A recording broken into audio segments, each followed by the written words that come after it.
Hai, Assalamualaikum warahmatullahi wabarakatuh. Ketemu lagi dengan saya Alki Rizkyawatullah, peserta pelatihan reguler di kejuruan Data Analis PPKD Jakarta Selatan. Saat ini saya akan membahas rangkuman materi dari Data Science. Tujuan dan manfaat pembelajaran diharapkan setelah belajar, peserta dapat tujuannya pertama menjelaskan pengertian dan ruang lingkup data science, yang kedua memahami konsep dasar statistika sebagai fondasi analisis data, yang ketiga menjelaskan prinsip dasar machine learning dan artificial intelligence, yang keempat mengidentifikasi penerapan data science dalam berbagai bidang industri. Sedangkan manfaatnya, yang pertama memahami alur kerja profesional data science, yang kedua mampu membaca dan menganalisis data sederhana, yang ketiga mengenali hubungan antara data science, machine learning dan juga artificial intelligence, yang keempat mengetahui penerapan data science di dunia industri, yang kelima siap melanjutkan ke pelatihan tingkat lanjut seperti data preparation, data visualization dan juga modeling. Apa itu data science? Data science atau ilmu data adalah bidang interdisipliner yang menggunakan metode ilmiah, proses, algoritma, dan sistem untuk mengekstrak pengetahuan dan wawasan dari data dalam berbagai bentuk, baik terstruktur maupun tidak terstruktur. Seberapa penting data science itu? Yang pertama, volume data yang besar atau big data. Di era digital, data tercipta secara eksponensial. Data science adalah kunci untuk mengelola dan memanfaatkan volume data yang masif. Yang kedua, keunggulan kompetitif. Membantu perusahaan memprediksi tren, memahami perilaku pelanggan, mengoptimalkan operasi, dan mengidentifikasi peluang baru. Yang ketiga, pengambilan keputusan berbasis data, yaitu menggantikan intuisi dengan bukti dan fakta yang kuat berbasis data. Yang terakhir ada inovasi, yaitu mendorong pengembangan teknologi seperti machine learning dan juga artificial intelligence. Unsur data science terbagi menjadi beberapa bidang yang terkait dengan data science juga. Yang pertama ada machine learning, software development, traditional research, math and statistics, computer science, dan juga domains atau business knowledge. Kemampuan utama seorang data science yang harus dimiliki, yang pertama yaitu matematika dan statistika, yaitu memahami konsep probabilitas, regresi, dan pengujian hipotesis. Yang kedua pemrograman, mahir dalam bahasa seperti Python dan juga R, serta SQL untuk database. Yang ketiga ada domain expertise, yaitu memahami konteks dan masalah spesifik di industri atau bidang yang dianalisis. Yang terakhir ada komunikasi dan visualisasi data, yaitu mampu menyampaikan hasil analisis atau insight yang kompleks kepada audiens non-teknis dengan cerita dan visual yang efektif. Proses data science terdiri dari 7 bagian. Yang pertama ada problem definition atau business understanding juga termasuk. Dan kedua ada data mining atau pengambilan data. Yang ketiga ada data preparation, yaitu mempersiapkan data.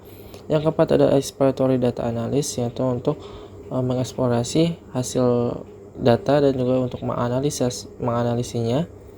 Yang kelima ada feature engineering, untuk membagi fitur-fitur yang berdasarkan dataset yang sudah digunakan untuk dijadikan modeling. Yang keenam adalah model building, yaitu membangun model menggunakan algoritma machine learning. Yang ketujuh ada model evaluation, yaitu untuk mengevaluasi hasil dari modeling itu seberapa besar akurasinya dan juga seberapa baik model yang dibuat. Alat yang biasa digunakan seorang data science, yang pertama bahasa pemrograman, yang pertama ada Python, yang kedua ada R dan juga SQL. Kemudian juga ada alat yang digunakan oleh seorang data science di bidang lingkungan pengembangan. Yang pertama ada Jupyter Notebook atau Google Colab untuk interaksi menulis kode dan juga visualisasi. Kemudian juga ada Anaconda, yaitu distribusi platform Python dan juga R untuk data science. Kemudian yang terakhir juga ada Visual Studio Code yang digunakan kode editor yang berguna untuk berbagai kebutuhan. Hubungan data science dengan AI, artificial intelligence, machine learning dan juga deep learning itu saling berkaitan untuk di bidang tiga tersebut, ditambah juga dengan matematika, statistik, dan juga visualisasi data. Yang pertama ada artificial intelligence, yaitu teknologi yang bertujuan membuat mesin dapat meniru kecerdasan manusia. Tujuannya adalah agar mesin dapat berpikir, belajar, memecahkan masalah, dan membuat keputusan layaknya manusia.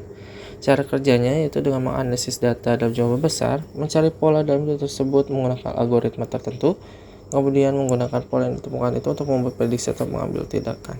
Contohnya seperti Google Assistant, chatbot, dan juga sistem rekomendasi. Kemudian ada machine learning, yaitu subbidang dari kecerdasan buatan atau AI yang berfokus pada pengembangan algoritma dan juga model statistik yang memungkinkan sistem komputer untuk belajar dari data dan membuat prediksi atau keputusan tanpa diprogram secara eksplisit untuk setiap tugas. Ya, pertama ada pelatihan atau training, itu memasukkan jumlah dasar data atau dataset ke dalam algoritma.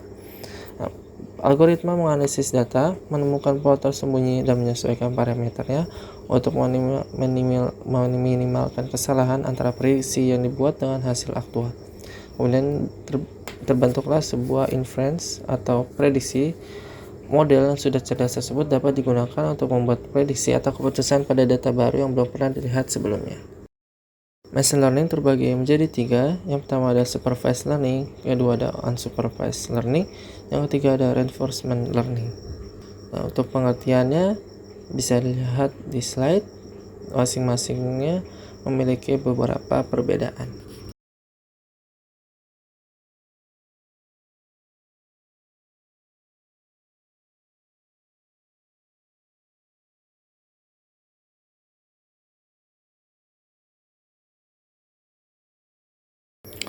Untuk workflow machine learning yaitu terdapat beberapa metode data mining.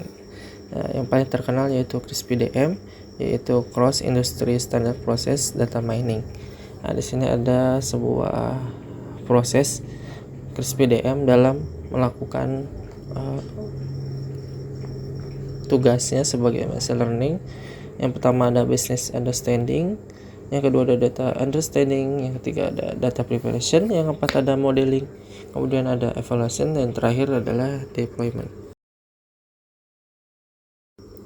Kemudian yang ketiga ada deep learning, yaitu subbidang dari machine learning yang menggunakan struktur algoritma yang terinspirasi dari otak manusia yang dikenal dengan jaringan saraf tiruan atau artificial neural networks yang memiliki banyak lapisan.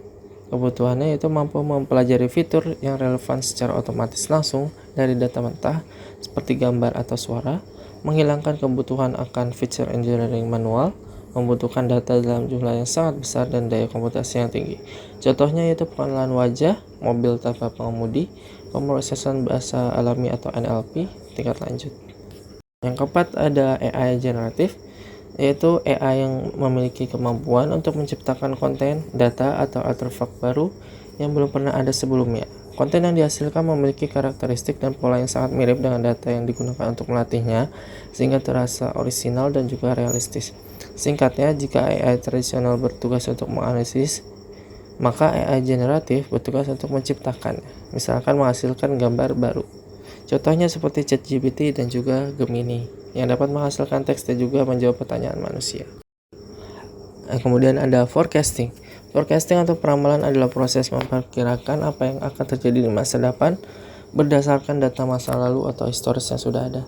Dalam konteks machine learning dan data analis, forecasting sering digunakan untuk memahami pola waktu atau time series dan memproyeksikan nilai yang akan datang. Kemudian ada metode forecasting yang terbagi menjadi 2 kelompok. Yang pertama ada metode kualitatif, yang kedua ada metode kuantitatif. 3 jenis data yang digunakan dalam forecasting. Yang pertama ada time series, contohnya yaitu data penjualan harian, fungsinya mencari target prediksi. Kemudian ada related data, contohnya promosi dan juga harga, fungsinya itu melihat faktor yang mempengaruhi. Yang ketiga ada metadata, contohnya merek, kategori, fungsinya untuk sebagai deskripsi tambahan. Contoh penggunaan forecasting yang pertama di bidang bisnis dan penjualan, yaitu memprediksi jumlah permintaan produk. Kemudian kedua ada energi, yaitu tujuannya memperkirakan konsumsi listrik. Kemudian ada di bidang cuaca, yaitu memperkirakan hujan, suhu, dan juga angin. Kemudian di bidang keuangan memprediksi harga saham atau inflasi. Yang terakhir ada transportasi, yaitu prediksi jumlah penumpang. Selanjutnya kita akan membahas vision komputer. Apa itu vision komputer? Vision komputer adalah cabang kecerdasan buatan yang memungkinkan komputer untuk melihat, menafsirkan, dan memahami data visual seperti gambar dan video. Teknologi ini menggunakan machine learning dan juga deep learning untuk mengidentifikasi objek, mengenali pola, dan juga membuat keputusan berdasarkan informasi visual dengan tujuan untuk mengotomatisasi tugas yang biasanya membutuhkan penglihatan manusia. Tipe analisisnya terbagi menjadi 4. Yang pertama ada klasifikasi gambar, yaitu menentukan kelas dari citra, misalkan bagian kucing dan juga anjing. Kemudian ada deteksi objek, yaitu menemukan lokasi objek dengan bounding box. Kemudian ada segmentasi objek, menentukan batas setiap pixel pada objek tertentu. Kemudian ada analisis video, yang bertugas melacak objek bergerak dan perilaku dalam waktu nyata. Dan kita akan masuk ke NLP atau Natural Language Processing, yaitu cabang dari AI dan linguistik komputasi yang memungkinkan komputer untuk memahami, menginterpretasikan, dan memproses bahasa manusia seperti teks dan juga ucapan dengan cara yang bermanfaat. Sederhananya, NLP adalah teknologi yang membuat komputer mengerti apa yang kita katakan atau kita tulis. Contoh penerapan atau aplikasi NLP pada pemasaran dan bisnis. Yang pertama ada analisis sentimen pelanggan, kemudian juga ada personalisasi pengalaman pelanggan, ada otomatisasi tugas rutin, yaitu yang selanjutnya adalah pembuatan konten, kemudian ada riset pasar dan juga tren, kemudian juga ada virtual bot. Kesimpulan yang dapat diambil dari rangkuman keseluruhan mengenai data science, yaitu data science memadukan statistika, pemrograman, dan analisis bisnis untuk menghasilkan informasi dan prediksi dari suatu data. Statistika membantu memahami pola data. Machine learning digunakan untuk membangun model prediksi dan juga visualisasi data untuk menyajikan hasil analisis agar mudah dipahami dan digunakan dalam pengambilan keputusan. Terima kasih telah menyaksikan video saya. Sampai bertemu di video selanjutnya.